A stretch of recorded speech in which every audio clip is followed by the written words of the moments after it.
Hi guys, I would like to talk about the 5 most common questions people ask me as a personal trainer and nutrition coach, and that's why I would like to talk about what's healthier, dairy versus non-dairy, how I can stop my sugar cravings.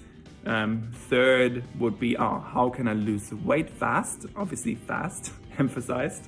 Therefore we move into intermittent fasting, and last but not least, if we have got time, what's the best time to eat? Let's start with dairy versus non-dairy. What is more healthy? Let me adjust this camera. There you go. What is more healthy? Me as a freegan, I call myself a freegan, so I'm free to eat whatever I would like to eat, but my main source are plants. So I'm mostly vegan, but for example, if I would like to eat an egg, I eat an egg. If I would like to eat fish, I eat fish. I stay away from chicken and pork, but it's sometimes I do have a grass-fed burger if I want to have one, rather than whatever this artificial vegan stuff with like 55 ingredients I can't even pronounce. But it's rare, but if I have it, I have a proper one. But I'm always saying, if like I can eat an egg, because eggs are easy to access, whatever it's called, sorry, language barrier. You can grab an egg easily, because obviously chickens can lay eggs. I can literally just go there, grab it and eat it. Like other animals also eat other eggs from other species. That's why I think it's fine for us to eat eggs. With dairy, it's kind of hard to get some milk, because I would not go in a field, suck on a cow's udder to get some milk. So that's why I'm like, maybe it's not meant for us, because would you access it? How do you get it? You know what I mean? And therefore, it's meant for the little calves. The little calf is so tiny and it grows to a massive ass cow. So there are a lot of growth hormones in it and stuff. So we don't need it, because we're already grown up. You know, we don't need to grow any further, because we are literally just maintaining, right? And also this like myth with calcium or whatever. Okay, listen. Yes, it's a good source of calcium, that's what we think, but our body can't even utilize it properly, because milk is very acid. What our body needs to do to level out the pH level. Our body needs calcium to balance this level, the acidity of milk, to balance it out. So where's our calcium stored? In our bones. Means milk extracts calcium out of our bones to make the acid level, or to balance it out. Means our bones might get porous if we drink too much milk. Therefore, rather eat whatever spinach, kale, or chard has more calcium, is better for our body and better to utilize for our body than milk. Second, let's move fast, because I'm talking too much. Sugar cravings. How can I stop my sugar cravings? Okay, here's the deal. Sugar is kind of intense, because if you eat sugar, it's similar to cocaine. It releases the same hormone in your brain. That's why when you eat something, you're like, you're happy and whatever, you want to eat more and you feel good, especially when you feel sad or stressed, whatever. Some people have sugar cravings. And it's hard to completely stop it, because sugar is in everything.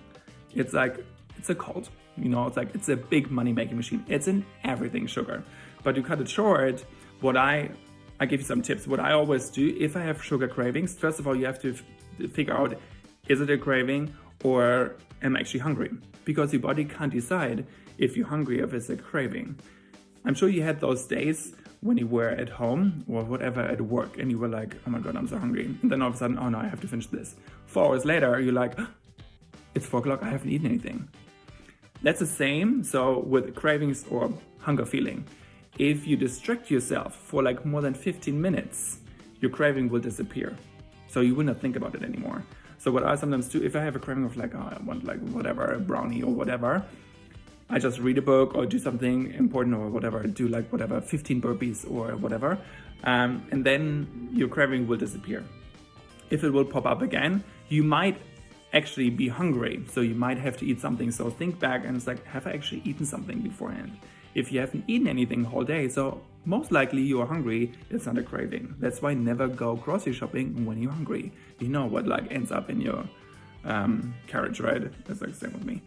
Anyway, therefore, first of all, try to distract yourself for 15 minutes, then the craving will disappear. Check if you're hungry or if you're hungry or if it's actually a craving. Third, if you want to eat some bad stuff, do it yourself. It's like whatever, look up a recipe, whatever granola bar, super easy to make. At least you can check how much sugar is in it, or you can use honey instead or maple syrup instead of refined sugar. Fourth, what I sometimes do, if I really, crave like chocolate, I don't have it home, I make myself to go in my car, and it's like I need to go to the supermarket, what is 15 minutes away. I'm like, it's fine, I'm not going. And then I trick myself and eat an apple instead. So if you have a craving, reteach yourself.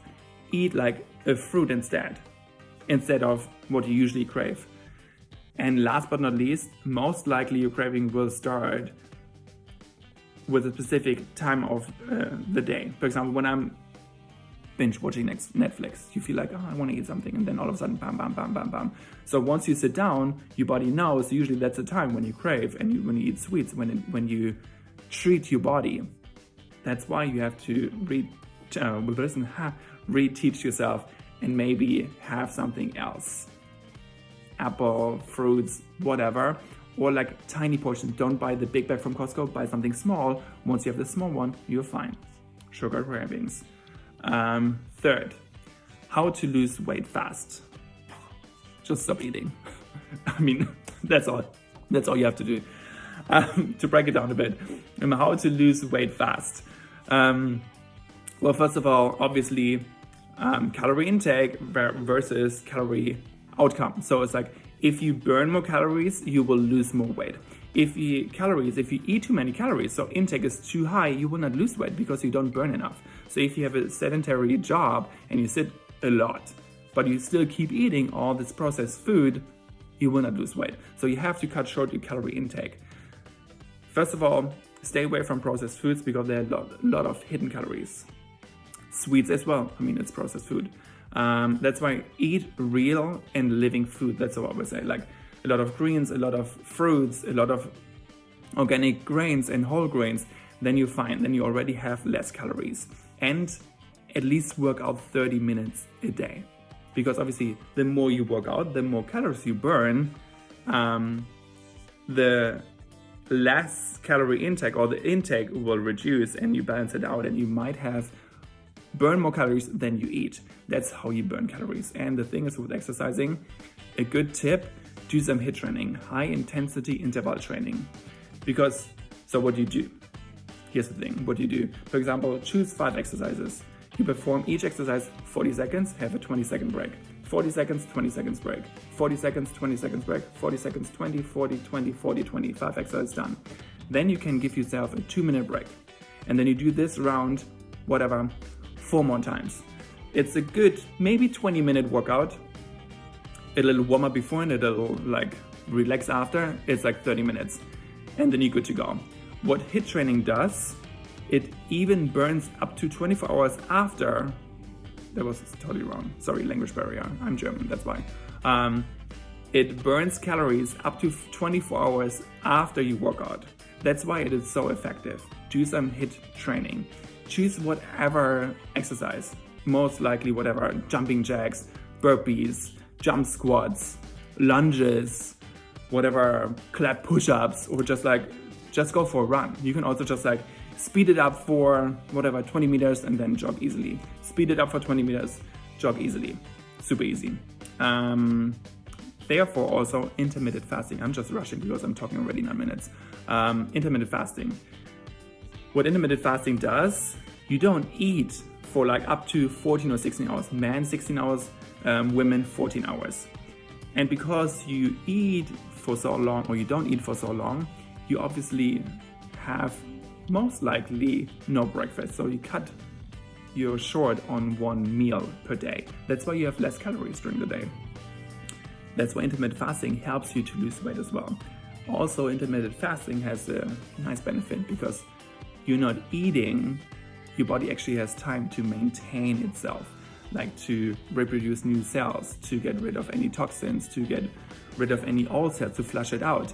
Because usually you always eat, always. Your body doesn't even have time to recover. We always digesting, but it can't even maintain the rest of the body because it's always occupied with digesting the food because we're always eating. That's why it is good to break it down and have maybe whatever intermittent fasting day, like twice a week.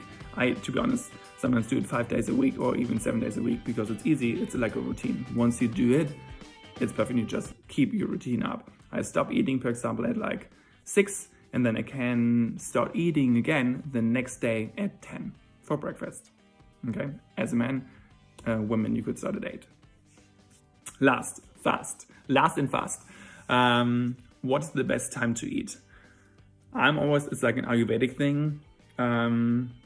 Go with the sun, because your body will rise with the sun. So your metabolism also gets more active the higher the sun gets. So obviously midday, the sun is the highest. That means on midday, your portion should be the biggest because your metabolism is most active. If you wake up in the morning, obviously your digestive system, everything is pretty slow, so don't eat as much. The higher the sun, the more you can eat. And then when the sun goes back down, that's why you should slow down your food intake. That's why you should stop eating when the sun is down. I mean, sometimes it's at 4, so you don't have to be, you don't have to stop at 4. But the closer to sundown, stop eating. Okay, so for example, maybe if the sun goes down at 4 or 5, stop at 6 or 7. Okay, and then when the sun goes up, slowly start eating again. Okay, and the biggest portion, as I said, should be midday because then your metabolism is the best. But most likely you will be pretty tired after. That's why you should take a nap 20 minutes after your lunch, if it's possible. Maybe if you're in your office, maybe just lay behind your desk and just take a nap or whatever. Or just like relax for a bit or go for a slow walk, because digesting is important. Because if you have eaten, you know how it is. Sometimes you're just like, I'm not functioning. If I've eaten, it's not going to happen. Anyway, this was a lot of input. If you have any more questions, whatever you always want to know, write a comment below. Subscribe if you haven't yet. More videos will come, and I hope I will see you soon. You have a great day.